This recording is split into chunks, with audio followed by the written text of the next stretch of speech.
பாண்டி இந்த வானதி கல்யாணம் பண்ணாமல் விட்டுட்டு போனால் கூட நிம்மதியாக இருப்பான்னு நினைக்கிறவங்க நம்ம வீடியோவை லைக் பண்ணிக்கிட்டு கண்டினியூ பண்ணுங்கள். எனக்கு இப்போவே கல்யாணம் வேணும், இப்போவே கல்யாணம் பண்ணிக்கிட்டு போகணும்னு சொன்னதுனால அவங்க அம்மா அப்பா வானதிக்கு பார்த்த ஒரு மாப்பிள்ளைய கல்யாணம் பேசி டேட்டெல்லாம் குறித்து நிச்சய தேதியெல்லாம் குறித்து எல்லா வேலையும் முடிஞ்சதுக்கப்புறம் வானதினால் பாண்டியை மறக்கவே முடியல.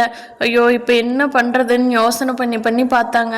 கொஞ்ச நாள் கழிச்சு வேணா ஒரு வருஷம் அப்படிங்கும்போதே அவங்க அம்மா அப்பா அடி வெளுத்ததை பார்த்துட்டு வானதி நிலை ஐயோ சாமி இதுக்கு மேலே விட்டோம்னா வேலைக்கு ஆகாது அப்படின்னு சொல்லி பாண்டியை கையோடு இழுத்துக்கிட்டு வந்துட்டாங்க. பாண்டி அப்படி இருந்தோம், நீ போய் கல்யாணம் பண்ணிக்கோ, எனக்கு ஒன்றும் பிரச்சனை இல்லை, நீ தானே என்ன வேண்டான்னு சொல்லிட்டு போனேன், உங்கள் அப்பா என்கிட்ட கல்யாணத்தை எதுவும் நிறுத்திடாதீங்க தம்பி, என் பொண்ணு கல்யாணம் நல்லபடியாக நடக்கணும்னு சொன்னதுனால தானே நானும் ஓகேன்னு சொல்லிட்டேன், போவானதி போ, நான் இல்லாமல் ஃப்யூச்சரில் நீ தான் கஷ்டப்படுவேன்னு சொன்னாலுமே பாண்டி இழுத்துக்கிட்டு போய் வானதே அவங்க வீட்டில் நீ பேசித்தாண்டு ஆகணும், வாடான்னு இழுத்துக்கிட்டு போய் நிற்க வச்சுட்டாங்க.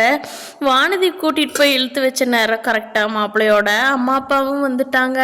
அவங்க ஆல்ரெடி வானதி மெக்கானிக் ஷாப்பில் பாண்டியோட பேசிகிட்டு இருக்கிறத பார்த்துட்டு அவங்களால ஷாக்கு தாங்க முடியல. என்னது நம்ம பையன் கூட கல்யாணம் வச்ச பொண்ணு இங்கே பேசிக்கிட்டு இருக்குதே அப்படின்னு சொல்லி அவங்களுக்கு இதுக்கு நேராக பொண்ணு வீட்டுக்கே போய் நம்ம பேசிடலாங்க, இது இங்கே வச்சு இந்த பொண்ணுகிட்டையோ அந்த பையன்கிட்டையோ கேட்கறது முறைப்படி இல்லைங்க, நம்ம வீட்டுக்கு நேராக பொண்ணு வீட்டுக்கே வண்டி விட்டுறலான்னு சொல்லி பையனோட அம்மா அப்பா நேராக வானதி வீட்டுக்கே சேர்ந்த நேரம் இவங்க போன நேரம் எல்லாம் கரெக்டாக இருக்குது. அவங்க அண்ணன் முதல்ல பாண்டி வெளியே போ, அப்போ நாங்கள் பேசணும் எங்கள் குடும்பத்து பிரச்சனை அப்படிங்கிறப்போ வானதி இல்லை பாண்டி இருக்கட்டும், பாண்டி தான் பேசுறதுக்கு நான் தான் கூட்டிகிட்டு வந்தேன் அப்படின்னு சொல்கிறாங்க. அப்போ அந்த மாப்பிள்ளையோட அம்மா சொல்கிறாங்க, ஆமாங்க உங்கள் பொண்ணு தான் அந்த பையனை கையை பிடிச்சி இழுத்து கூட்டிகிட்டு வந்தேன், அந்த பையன் வேண்டான்னு தான் சொன்னான், நாங்கள் அதை கண்ணால் தான் பார்த்தோம், என்ன பிரச்சனை என்னன்னு கேட்டுட்டு போகத்தான் பொண்ணுக்கிட்ட ரோட்டில் வச்சு கேட்டால் நல்லா இருக்காதுல்ல, அதுக்காக தான் வீட்டுக்கு வந்தோம் அப்படிங்கிறாங்க. அப்போ வானதியோட அம்மா அப்பாலாம் சொல்கிறாங்க, இல்லைங்க அது ஒன்றும் இல்லைங்க, ஒரு சின்ன பிரச்சனைங்க, இவ எப்போவுமே இப்படித்தானுங்க ரியாக்ட் பண்ணுறா, சின்ன பிரச்சனையெல்லாம் பெருசு பண்ணிக்கிட்டு நாங்கள் பேசிக்கிறோங்க சம்மந்தி, வாங்க உட்காருங்க, டீ காஃபி குடிக்கிறீங்களா அப்படிங்கிறாங்க. அதுக்கு வானதி இருந்துக்கிட்டு இருங்க ஏன் இப்படி போட்டு மூடி மறைக்கிறீங்க, நான் உண்மையவே சொல்லிடுறேன் அப்படின்னு சொல்லி வானதி சொல்கிறாங்க. உங்களுக்கு ஃபஸ்ட்டு நான் சாரி சொல்லிக்கிறேன், என்னால் தான் இத்தனை பிரச்சனையுமே, இதோ இங்கே நிற்கிறேன் இல்லையா பாண்டி, இவனைத்தான் நான் ரொம்ப நாளாக லவ் பண்ணிகிட்ருக்கேன், எங்களுக்குள்ளே ஒரு சின்ன சண்டை வந்தது, அந்த சண்டை வந்த உடனே எங்கள் வீட்டில் எனக்கு வேறு மாப்பிள்ளை பாருங்கள் கல்யாணம் பண்ணணும்னு ஒரு ஆத்திரத்தில் சொல்லிட்டேன், அதுக்கு அவங்க உடனே உங்களோட பேசி என்ன சம்மதம் வாங்கிட்டாங்க, இதுதாங்க ஆண்டி நடந்தது. ஆனால் என்னால் கண்டிப்பாக பாண்டி மறந்துட்டு உங்கள் பையனோட குடும்பம் நடத்த முடியாது, அதனால தான் நான் இப்போவே உங்கள் முன்னாடியே ஓப்பனாக சொல்லிடுறேன், நான் தெரியாமல் தப்பு பண்ணிட்டேன் தான், என்னை மன்னிச்சுக்குங்க அப்படின்னு சொல்லி வானதி கேட்குறான்.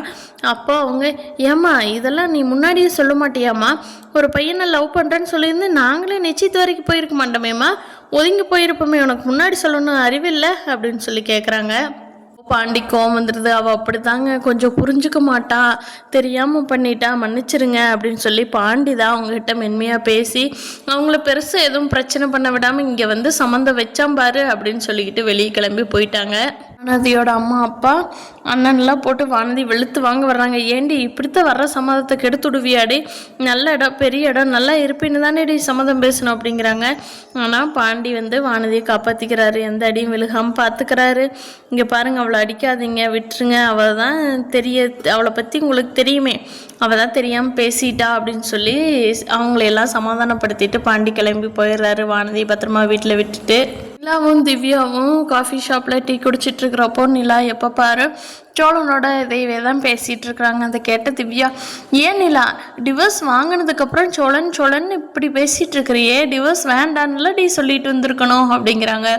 இல்லடி அவர் பொய் மேலே பொய்யா பேசியே போய் பேசிகிட்டு இருக்காருடி, அதனால் அவரை திருத்துறதுக்கு வழி ஒன்று டிவோர்ஸ் தான், மறுபடியும் கல்யாணம் பண்ணுறதெல்லாம் ஒரு பெரிய விஷயமெல்லாம் இல்லை, எப்படியும் டிவோர்ஸ்க்கு அப்ளை பண்ணிட்டோம், ஃபீஸும் கொடுத்தாச்சு, சார் அவங்க பண்ணி விட்டுமே, சோழன் திருந்துறதுக்கு இது ஒரு நல்ல வாய்ப்பு, இன்னும் கொஞ்சம் டைமும் வேணும், சோழன் நல்லா கான்சென்ட்ரேட் பண்ணி அவரோட தொழிலை பெருசுப்படுத்தணும், இதெல்லாம் டிவோர்ஸ் பண்ணினா மட்டும்தான் பண்ணுவார், இல்லைன்னா ஜாலியாக சுற்றிக்கிட்டு கலாய்ச்சிக்கிட்டு செம்ம ஜாலியாக தாண்டி இருப்பார், ஆனால் இப்படி சுற்றிக்கிட்டு கலாய்ச்சிக்கிட்டே இருந்தால் லைஃப் கரெக்டாக இருக்காது இல்லையா, அதுக்கு டிவோர்ஸுங்கிறத இது வச்சா தான் சோழனுக்கு பயம் வந்து தொழிலை கரெக்டாக பார்த்து அடுத்தடுத்த இதுக்கு முன்னேறி போவார் அப்படின்னு சொல்கிறாங்க.